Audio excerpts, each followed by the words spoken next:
Well, welcome everybody. We're just about to get started. As always, if you have questions during the webinar, please feel free to put them in the chat box at the right. Turn off the phones and distractions. This is going to be the second part of the 4 R's. This one is reach and how to get in front of more prospects each day.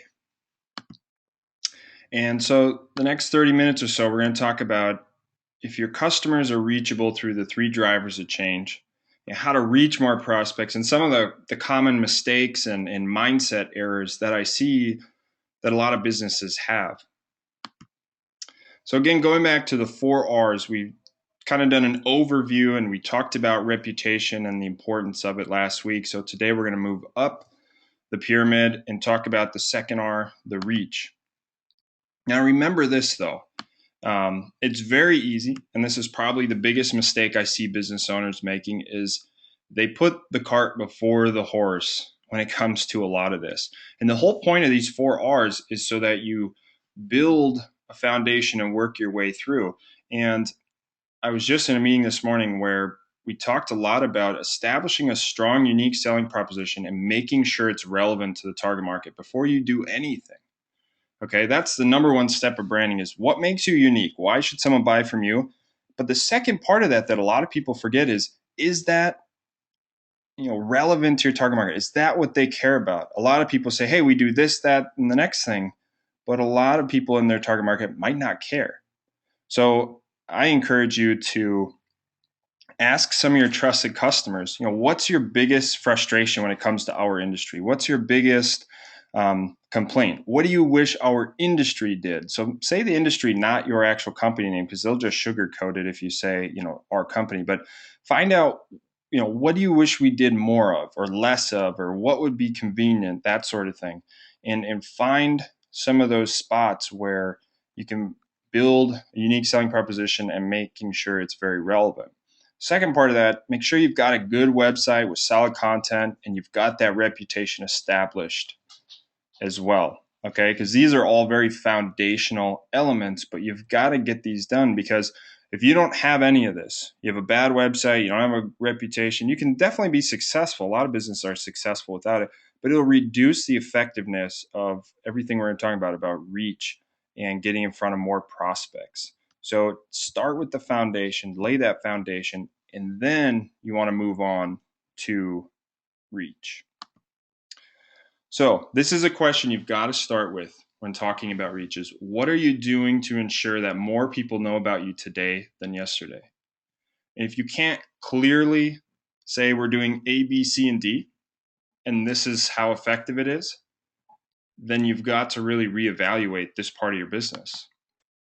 And so let's look at it through those 3 drivers of change that we talked about in our first webinar. And so looking at mobile, 61% of adults in the US have a smartphone now, okay? And 42% of people over the age of 55 have a smartphone. And we'll talk about this in a little bit. One of the big things I hear a lot of companies say is, well, our target market is older. They don't use the internet. They don't use phones. They don't use any type of the online marketing. But when over half the country of adults has a phone and people over the age of 55, 42% of them have a smartphone and it's only growing. I think they estimated in a few years it'll be 80, 85%. You've got to really recognize that it's affecting all demographics. And some of the most recent social media statistics are showing that 72% of adults use social media. But the big thing here is that 57% of them are over 35. And some of the fastest growing demographics when it comes to social media are those older demographics. And it's important to realize that people with the ability to spend money on your product or service are online, are on their phones. And looking at through the third driver search, and that basically everyone is out there searching on the internet for your product or service. So no matter who the target audience is, you can reach them through online and mobile. Okay, that's one thing to really know that no matter what age, no matter what demographic, they're going to be connecting to you through some form of online. And that's not everyone. You know, word of mouth still is really big, and some offline marketing and things like that. But for the most part, at some point, someone's going to interact with your brand through some type of online channel. So here's some common mistakes that I see being made when it comes to reach. And the big one is looking at marketing as an expense and not an investment. And this one just frustrates me so much because business owners think, well, I can do marketing or I can buy a new car. They see marketing as money right out of their pocket. And that's the absolute wrong mindset you want to have, because there's only one guaranteed investment, and that's the investment in yourself, in your business, right? And so you've got to put as much as you can into the business and into marketing, and you have to look at it as an investment. Because if your marketing is working, you're going to be making money off of that, right? So for every dollar you put into marketing, you might make, 3, 4, 5, 10, whatever it is, right? See it as an investment, see it as the most important thing you can do with your money. Another thing is having the mindset that your demographic isn't online, they aren't on their phones. And we just talked about that, how it's just not true anymore. It really isn't. And especially in the next couple of years, just a few years from now, that won't be true at all. And I understand, some markets have less people online than others. The remodeling markets may be less social than others, right? But that doesn't mean you totally ignore it, right? So again, it's an investment, and no matter your demographic, they're going to be interacting with you through some online channel. Another big thing is not tracking your marketing metrics. And in January and February of 2014, we're going to do a number of webinars on marketing metrics. And I'm absolutely stunned at how many business owners don't know the source of their leads, and they don't know how much closed business they get from those sources, right? I'll ask somebody, well, where does your business come from? Well, most of it comes from referrals. We get some, from our website. Well, what percentage? I don't know. Well, how many leads a month? I don't know. How many of those leads are closed from each of those sources? I don't know. How much did each of those sources cost you? I don't know. Right? And the big marketing metric, probably the most important one, is the lifetime value of a customer. And this is huge because you've got to recognize how much you can spend to get a new customer. So let's say, for instance, the lifetime value of a customer. What does that mean? It's how much money someone's going to spend with you over the entire time that they're a customer of yours. Let's say your lifetime value of a customer is $10,000, right? And let's say that you can spend 10% of that lifetime value of a customer on marketing or obtaining that customer. So that means you've got $1,000 to spend for each new customer. That's really powerful information, especially if you know the source of your leads, the cost of those, and you can invest, right? Because you might spend $500 and get a new customer and think, wow, that's a bargain. That's half of what I could have spent. Whereas your competitor might be spending, $100, $200 and think, oh, this is so expensive. It's just, oh, I wish I didn't have to spend this money. Such an expense. And you're gonna beat him every time because you're spending more per customer, right? You're gonna have a lot more attention. You're gonna have a lot more leads coming in, that sort of thing. So knowing that lifetime value and knowing the percentage you can spend of that is absolutely crucial in knowing, how much you can spend in beating your competitors, right? Because if all of your competitors think, well, I can only spend a few $100 and they don't know these numbers, and hey, I can spend 3 times that and the numbers work out perfectly, you're going to crush it. Okay. And then the final point on here is shiny object syndrome, or taking that scattershot approach. I see this all the time with people, and I've touched on it in previous webinars as well. Simply, not going deep enough, right? A lot of people go really wide, but they don't go deep enough. So, we did pay-per-click for a few months. We didn't get anything. I just was talking to a business owner. We did 2 direct mailers. They paid for themselves, but, we probably won't do it again. It was expensive, right? we did some updates to our website. We're going to try some, this other advertising, just kind of this meandering, scattershot kind of whatever slick sales guy comes around, will get their next marketing dollar. And that's a really poor approach. I think you want to pick a couple of things and really dig deep. All right. Go deep, not wide when it comes to a lot of this. And if you've got the right mindset, you see it as an investment, you know the sources and how much those cost and the lifetime value, and you go deep on a couple of these things, you're going to be much, much more effective with your reach. How do you increase your reach? There's so many ways that you can do this. And given that you've already got the website and a lot of other things taken care of, I'll kind of run down, the main things in online marketing. So SEO, that's probably the most tangible one. That's the one that you probably can see a quicker result from than most online marketing. And that's basically just getting to, the top of Google or the first page of Google. A lot of people are still caught up in that, but I think that it's a part of the strategy. It shouldn't be your whole strategy. Social media. So there's Facebook, Twitter, and LinkedIn. And again, if you're B2B, Facebook and Twitter aren't maybe your best options. You've got to really look at your customers, who they are, what their demographic is, how they're finding you, what they use, because not all of this is going to apply to every business equally, right? So if you're B2B, Facebook is not going to be as effective as maybe LinkedIn. So you've got Facebook, Twitter, and LinkedIn. You've also got YouTube. So doing videos. I'll talk about videos in a little bit, and they're really growing big time. And so many small business owners, when I talk to them about videos, they see it as this huge thing. So much money, so much time.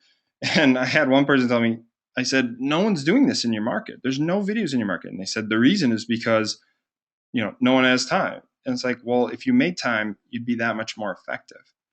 And looking at photocentric social media, that I just cannot tell you how fast that's growing, how big it's getting, how important that is. Houzz, I just saw it today. They're almost in the top 500 for traffic of all websites in the US. They're almost in the top 500. And they've only been around a few years, so the growth is incredible. And Pinterest and Instagram as well. For mobile, and we've talked about how mobile's just absolutely exploding. The ad spend, the usage, the time, the amount of people that have them. And with mobile, you start with a mobile website, and you can do ads, mobile ads, display ads or pay-per-click ads. You could do check-ins. I recommend if you've got a place that people come to, any kind of showroom or office or anything like that, definitely have the ability for people to check in and receive something of value. That's going to grow definitely as we go along here. And podcasting, this is one that, again, iTunes just hit the 1 billion subscriber mark, and Stitcher Radio is going to be in all of the GM cars rolling off the production line. And Stitcher Radio is a huge on-demand content website. And so, podcast is just absolutely growing. It's very authentic. It's very new. And it reaches a demographic that's very hard to get to. They're well-educated, high-income type earners. And I think a podcast is so great at positioning you, and it's such an intimate, authentic medium. So that's another way, pay-per-click advertising, which is still working really well. You've got retargeting. Retargeting essentially is when someone goes to your website, right? They're raising their hand saying, "Hey, I'm interested in what you're selling, what you're providing." And then they go to the Weather Channel or ESPN or some other site. They'll see an ad for your website. And I was just talking to a business friend of mine who does a lot of paid advertising and retargeting and display ads. And he said retargeting is really, really working well for them. So that's definitely something to look into, is having that that data, that ability to target someone who's already said they're interested. Email marketing, I think it's funny because a lot of people poo-poo on email and say it's not effective, or oh, I get so many emails, why I send them anything. But if you look at the statistics, the ROI on email marketing, I believe, is $42 for every dollar invested. So $42 in ROI for every dollar invested, which is incredible. And it's still the number one place that businesses put money into for advertising. It's still the most gets the most draw from advertising budgets. So it's still very, very viable. There's online display advertising, so simply just display ads, and then all of the different offline stuff that you can do as well. So those are quite a few facets of reach. And you can also throw in there ads on LinkedIn, ads on Facebook. There's so many other things you can do.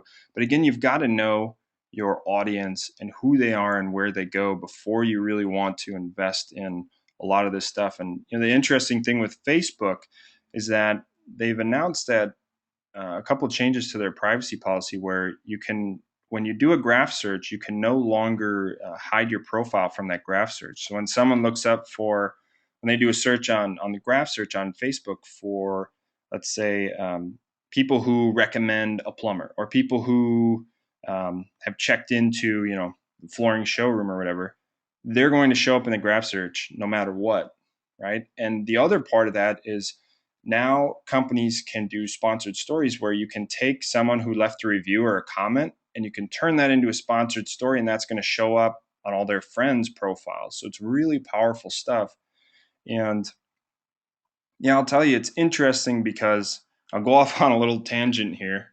But what's really fascinating to me is when I read on a lot of blogs and a lot of different things, they talk about how the future of businesses and the future of marketing and who's going to survive and who's not is it's all going to be based a lot around data, right? Because people think, oh, Facebook's a social media company, Amazon's e-commerce, but in reality, they're data companies. They've got immense amounts of data on people and users, and you've really got to start to be able to take some of that data, from retargeting, or we talked about the marketing metrics, or display ads, whatever it might be, and you've got to start to use that data to your advantage, because going forward, the companies that can take this data and really use it and really make their marketing more effective are going to be much more successful. So you've got to really start to kind of be more intelligent about it and start to really look at the data. As boring as that might sound, it's really sobering to see the kind of data that these companies have and how they're using it and what they're using it for. And the name of the game is relevance going forward. People want relevance, right? That's why niches are so popular. That's why there's a million channels on TV. People want specialties and relevance. So keep those things in mind. My suggestions, okay? And again, this goes back to, you've already got your unique selling propositions. You've got them so they're relevant to your target market. You've got a good solid website. You've built up your reputation. You've got a system there.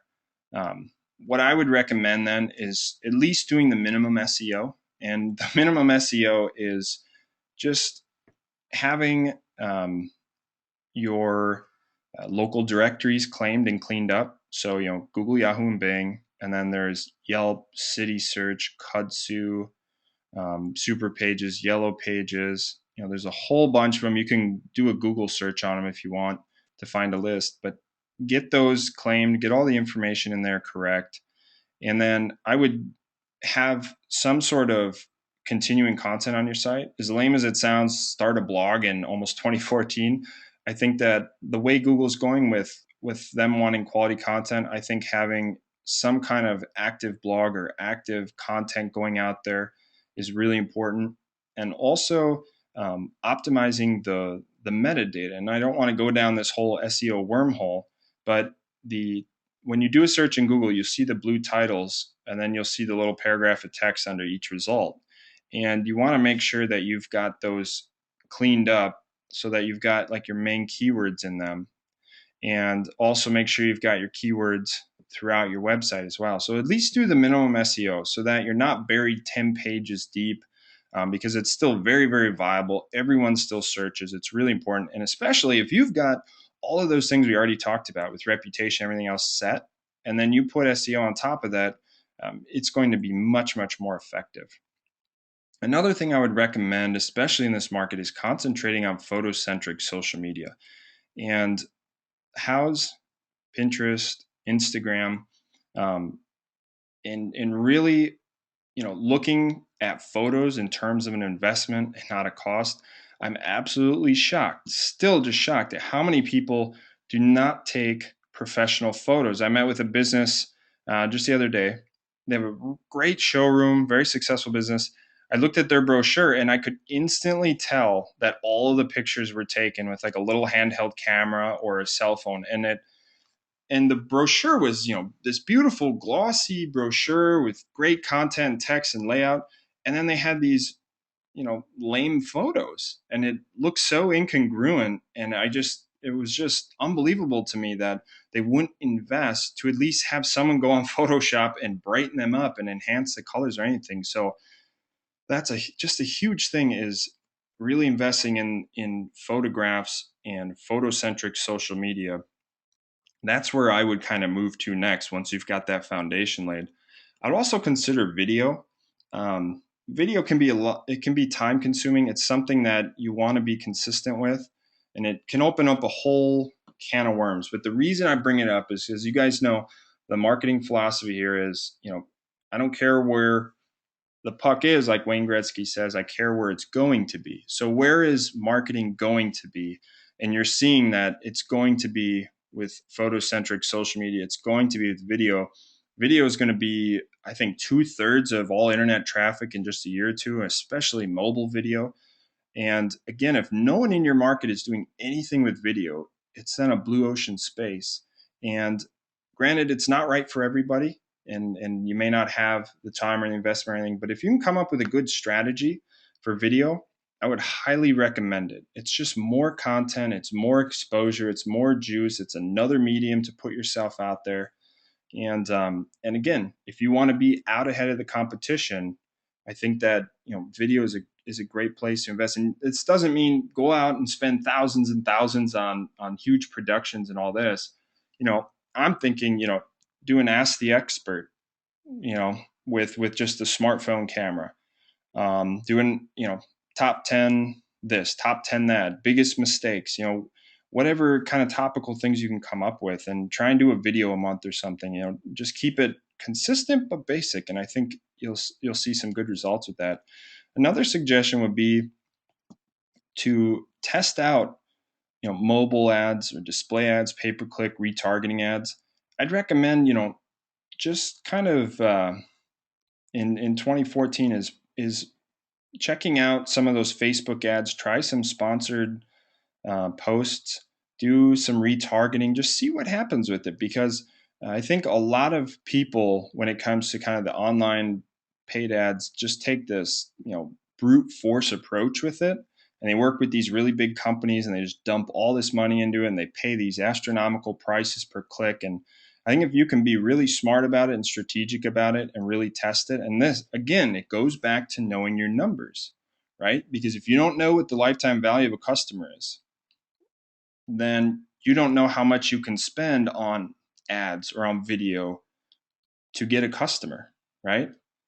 Let's say you do $1,000 a month in retargeting ads, right? That might sound like a ton. You might have just gone, oh man, that's a lot of money. But if your average customer value is $10,000 and you can spend 10%, and let's say every month you spend $1,000 in retargeting and you get one customer, it's not too expensive, is it? It's perfect.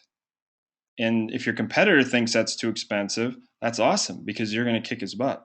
So those would be some of my recommendations. And again, remember, go deep, not wide.